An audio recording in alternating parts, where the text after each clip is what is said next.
Hey, gentle people, yeah, it's been some time, quite a while, yeah, since I've been on here. But guess what?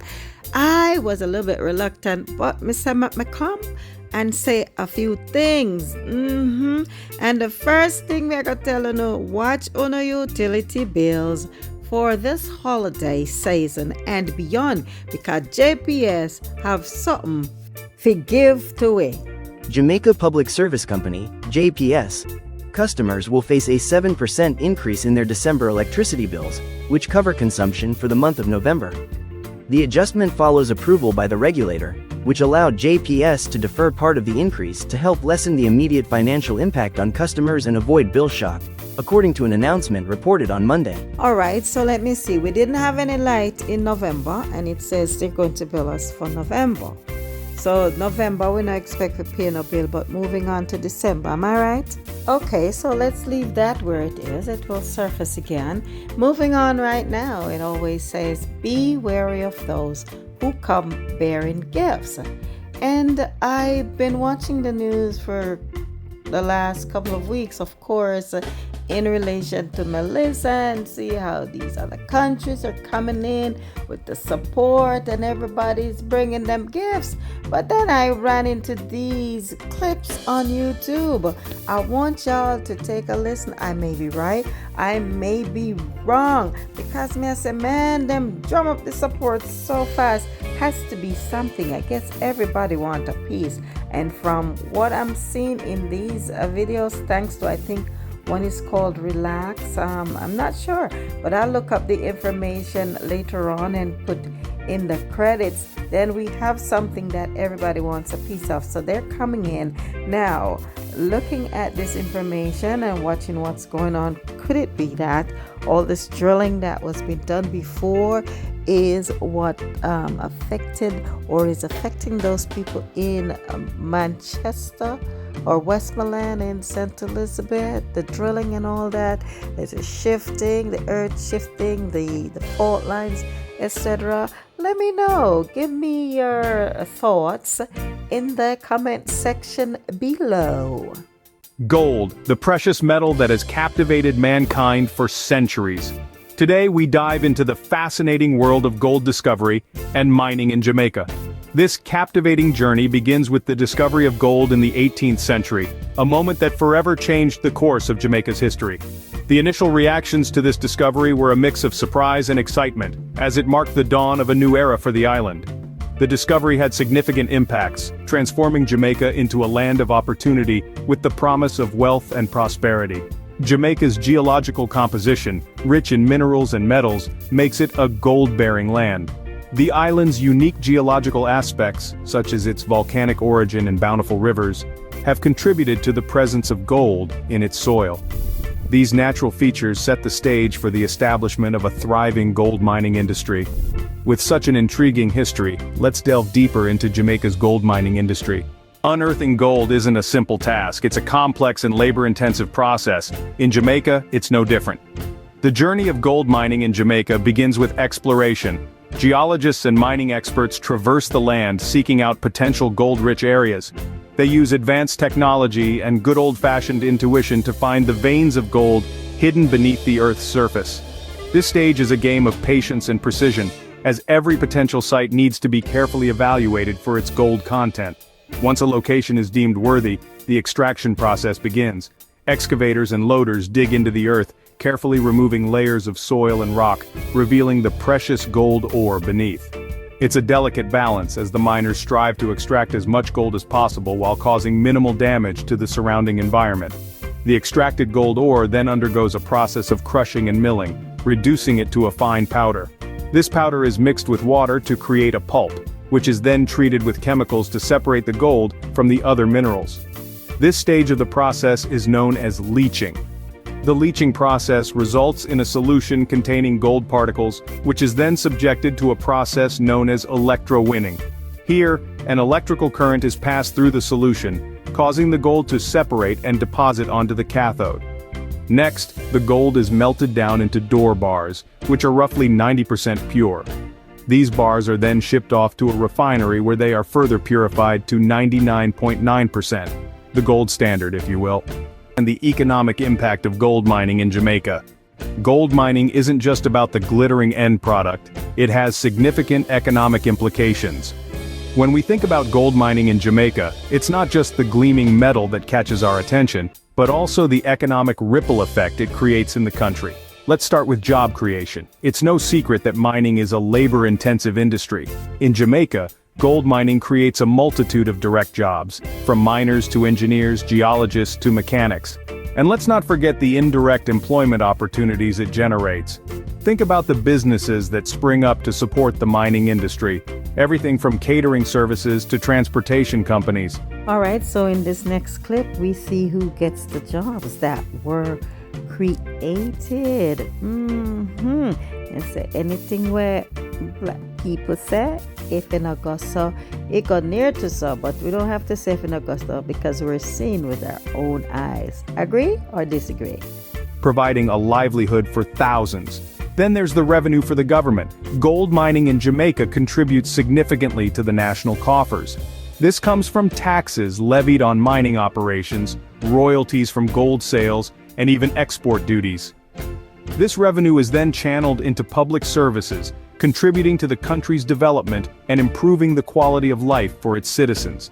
And of course, we can't forget about its contribution to the country's gross domestic product, or GDP.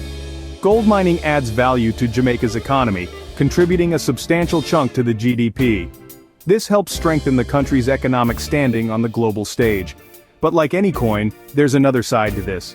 Gold mining can also have potential negative impacts, particularly in terms of social displacement and economic inequality. However, Jamaica has taken steps to mitigate these impacts. The government has implemented policies to ensure responsible mining practices, and mining companies are required to contribute to local community development. These measures aim to distribute the benefits of gold mining more evenly across society. Gold mining, thus, plays a crucial role in Jamaica's economy. But what about the environmental aspect? While gold mining brings economic prosperity, it also carries environmental concerns. This truth is no different in Jamaica, where the glittering allure of gold is matched by the vital need to protect the island's unique and vibrant environment. Gold mining, like all forms of mining, causes disruption to the earth. Excavation pits scar the landscape, displacing soil and vegetation. Waste rock and tailings, the byproducts of mining, can contaminate land and water. In addition, the chemicals used in gold extraction, such as cyanide and mercury, pose a risk to both the environment and local communities. However, Jamaica has recognized these challenges and is taking steps to ensure that gold mining is carried out sustainably. Land reclamation is a cornerstone of these efforts. After a mining operation finishes, the land is restored as much as possible to its original state. Topsoil is returned, and local plant species are reintroduced, helping to restore the ecosystem and prevent erosion. Waste management is another critical aspect of sustainable mining. In Jamaica, waste rock and tailings are carefully managed to minimize their impact on the environment.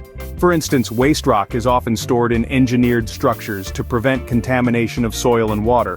Conserving local biodiversity is also a key part of Jamaica's approach. Mining companies are required to conduct environmental impact assessments before starting operations, and to develop plans for preserving local wildlife and habitats. These measures not only protect Jamaica's rich biodiversity, but also ensure that mining operations have the least possible impact on local communities. In conclusion, while gold mining does pose environmental challenges, Jamaica is taking significant steps to ensure that mining is carried out in a sustainable manner.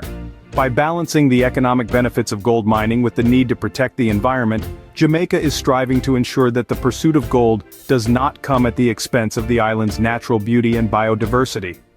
Sustainability in gold mining is vital for Jamaica's future. From discovery to mining, gold in Jamaica has a story that's as captivating as the metal itself. We've journeyed together through the enthralling process of gold mining, understanding how it's not just about finding the precious metal, but also the intricate steps involved in extracting it. We've explored the significant impact gold mining has on Jamaica's economy, fostering growth and creating job opportunities. Yet, we've also acknowledged the need for balance, recognizing the potential environmental implications and the importance of sustainable practices in mining. Gold in Jamaica is more than just a resource. It's a testament to the island's rich history, vibrant economy, and commitment to a sustainable future. We're in two different jurisdictions today, Peru and Jamaica, and I know what you're thinking. Jamaica, really? Because that's what I thought when the company first approached me, but I see tremendous opportunity here after undergoing due diligence. Canadian companies strike gold and copper in Jamaica. Imagine waking up to the news that Jamaica may actually be sitting on world-class deposits of gold, copper, and even silver. For decades, we've known our land is rich, but now the ground beneath our feet is telling a different story, one that could change Jamaica's place in the global economy forever. Two Canadian companies, C3 Metals and Barrick Gold, are leading this charge. Their exploration teams are combing through Clarendon, St. Catherine, and other parts of the island, and what they've found so far is turning heads in the global mining industry. Drill cores, rock samples, and soil studies are revealing copper and gold grades that rival deposits in South America and Africa. This isn't just about mining, it's about Jamaica's future. If these discoveries lead to major mines, the impact could be massive. We're talking jobs, foreign exchange earnings, and a potential new export industry. But as history has shown with bauxite, it could also raise hard questions about ownership, environmental protection, and whether Jamaicans will truly benefit from this new mineral rush.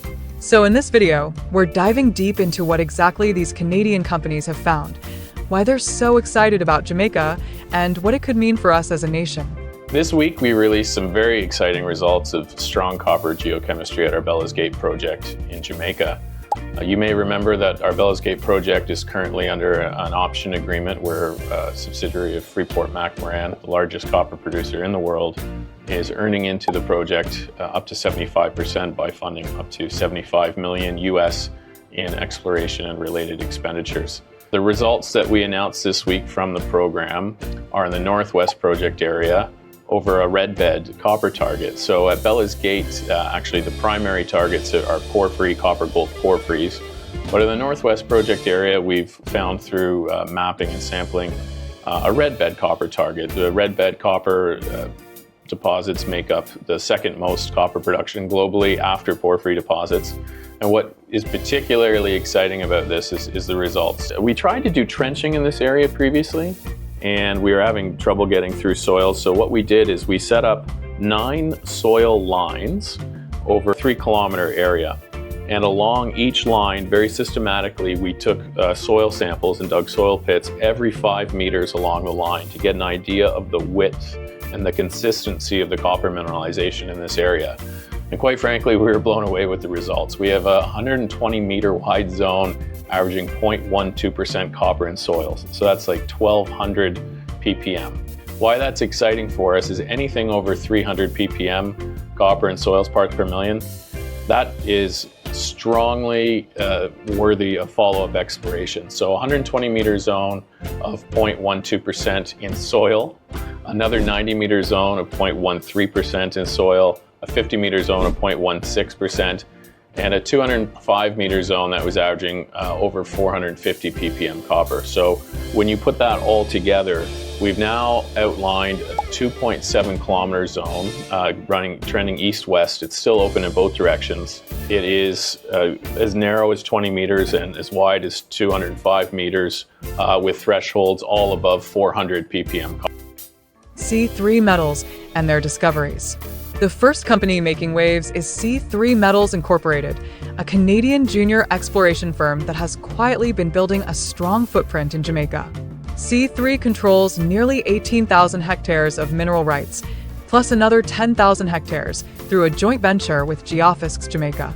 That's a massive area stretching across multiple parishes, where they've already mapped dozens of promising prospects. At their Bellas Gate project in St. Catherine, C3 struck one of its biggest hits in 2023, 390.7 meters of copper and gold mineralization, with grades that included 0.37% copper and 0.19 grams of gold per ton. While those numbers may sound small, geologists know that consistency across hundreds of meters is the hallmark of a large porphyry system, the kind of deposit that can sustain a mine for decades.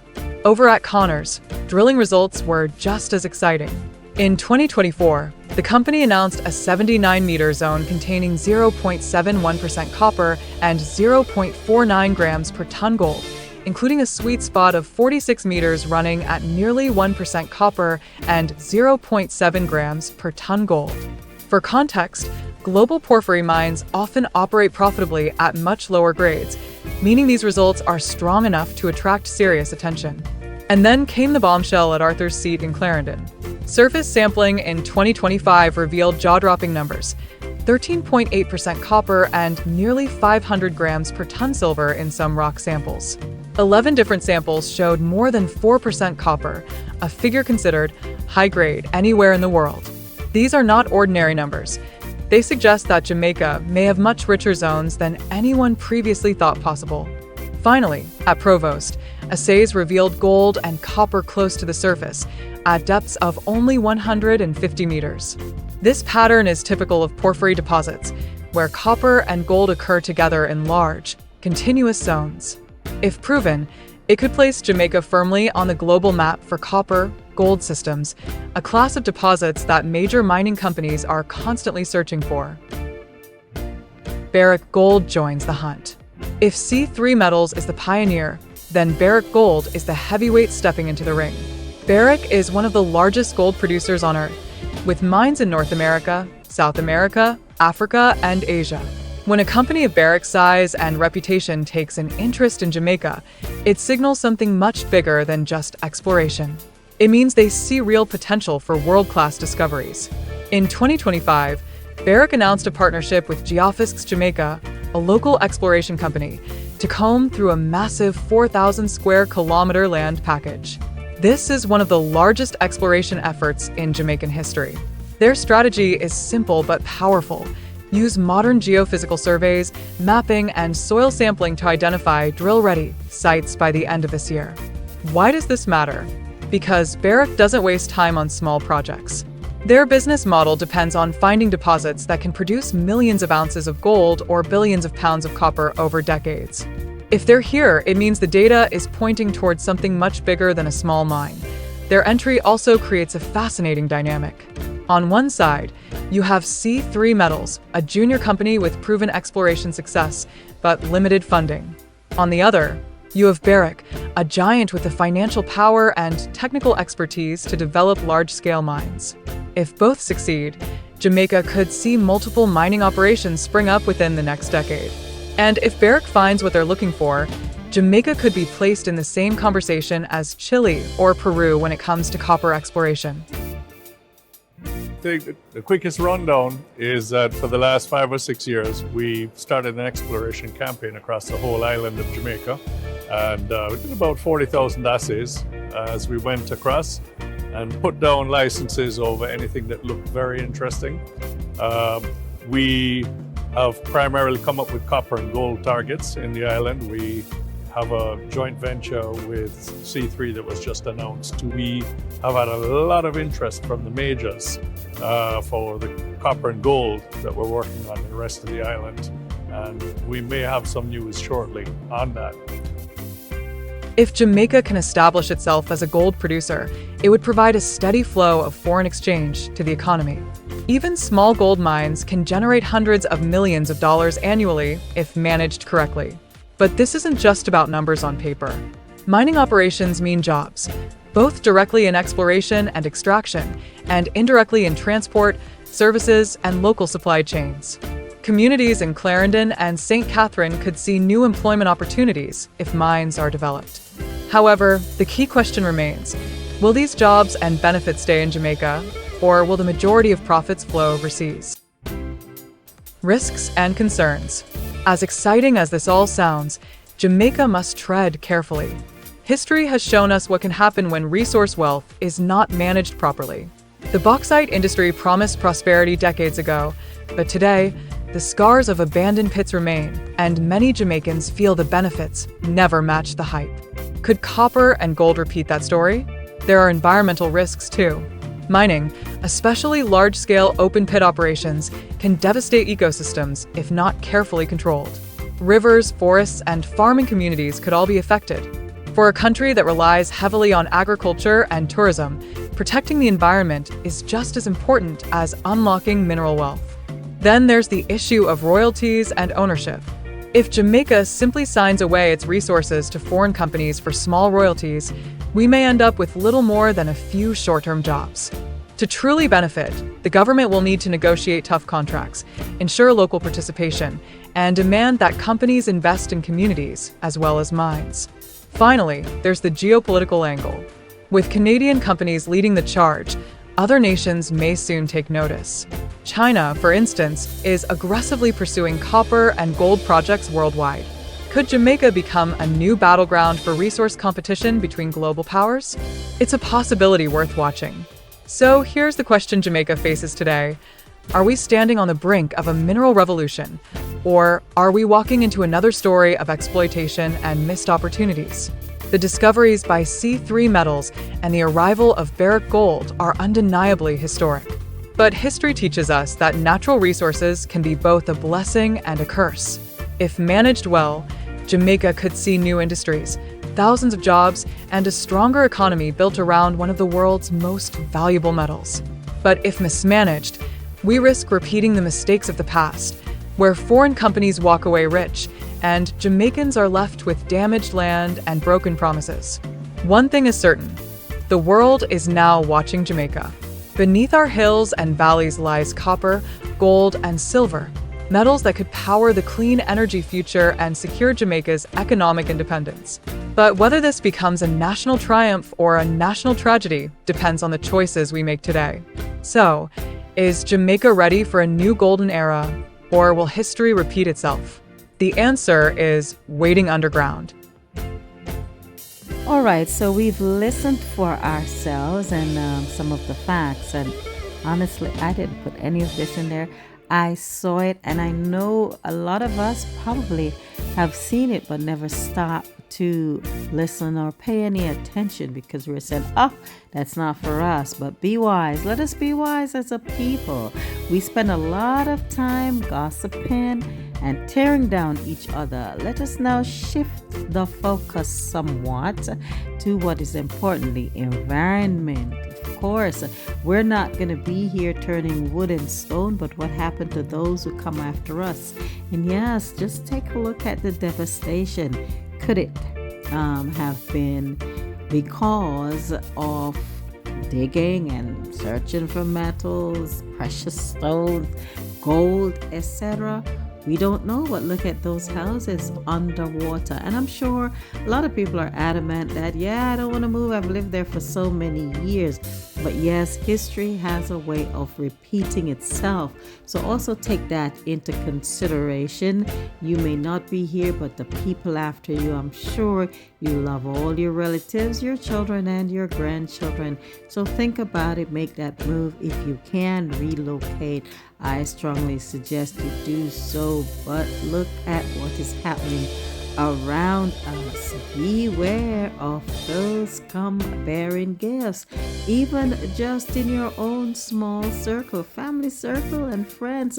Watch out. Sometimes it happens, and these things go whoops over our heads, but please pay close attention.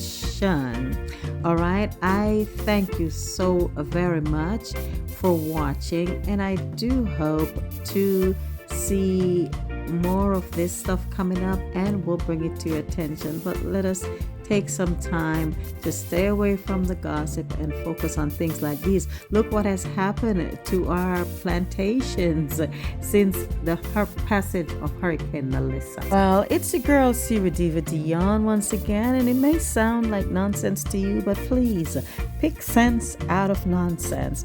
And whatever you do, please make it a fantabulously great day.